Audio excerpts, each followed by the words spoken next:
Moses joined me on the desk for a first look at sports. And of course, the Lloydminster Baker Hughes Bobcats looking to stay alive in the AMHL final. It was so close, too. Of course, they're trailing 2-1. It was a back and forth, the best-of-5 series.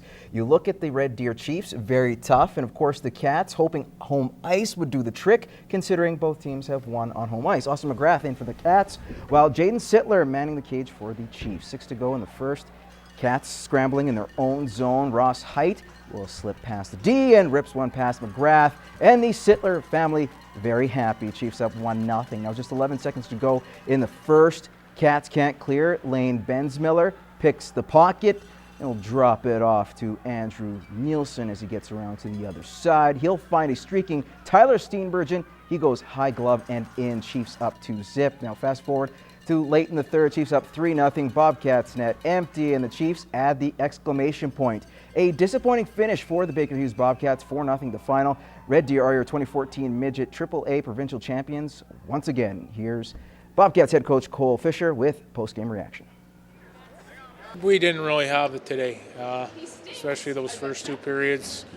You know, we had a great year and ran into a little bit of injury problems at the end here. You're missing your top two centermen, and you know that hurts. But I thought the guys we called up did a good job, and you know we worked hard. You don't get a lot of chances against them. They play a good defensive game, and they create some offense off of that, turnovers and things like that, and they play hard. You know, they're a well-coached, well-structured team, and it's just a tough team to play against. Definitely a hard-fought effort for them. All right, well, Lakeland College Athletics officially wrapped up their season with their annual awards banquet. Student athletes and coaches on hand to give out the awards from sports like curling to volleyball. They also said goodbye to a pair of coaches, both Chris McQuid of the curling teams and men's basketball assistant coach Eric Blanc Hansen were honored for their service to college athletics. Now, the big winners of the night were Emmanuel Jones, and on the far left, you'll see Ashley Lang coming up there. They both won top honors. Now Jones, the male athlete of the year. He led the ACAC averaging 23 points per game and was an all-conference all-star. Now Lang wrapped up her 5th year with the college and set an all-time school record in kills en route to another all-conference team. Now here are some of the other award winners, and there's a long list. Team MVPs, we'll start with Savannah Walking Bear taking the men's volleyball nod. Jones and Lang grabbing awards as well in the team events. Now you have Mariah Van't Hoff grabbing the Women's Basketball Award for the MVP of her team. Omar Amador, Kaylee Weber take the honors for soccer, and the list goes on and on. A big congratulations to all the winners.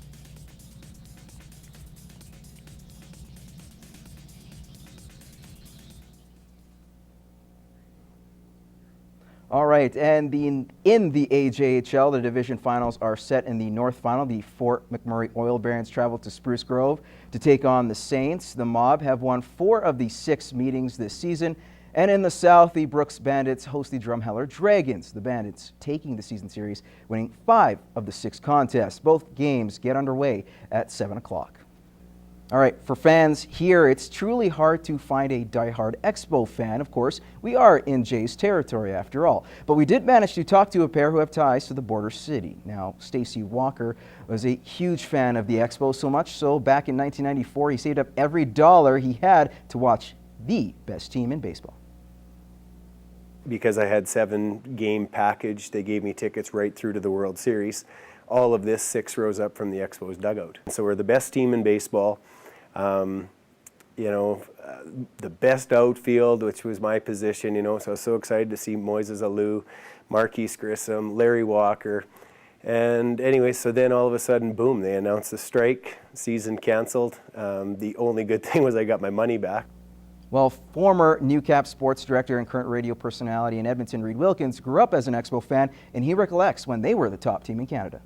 That was the team that people fell in love with before the Blue Jays. They were here before the Blue Jays. They were competitive before the Blue Jays. And then just everything went wrong. The 94 season that got wiped out, and then the dwindling attendance. And then near the end, I mean, the Expos were hardly even on TV.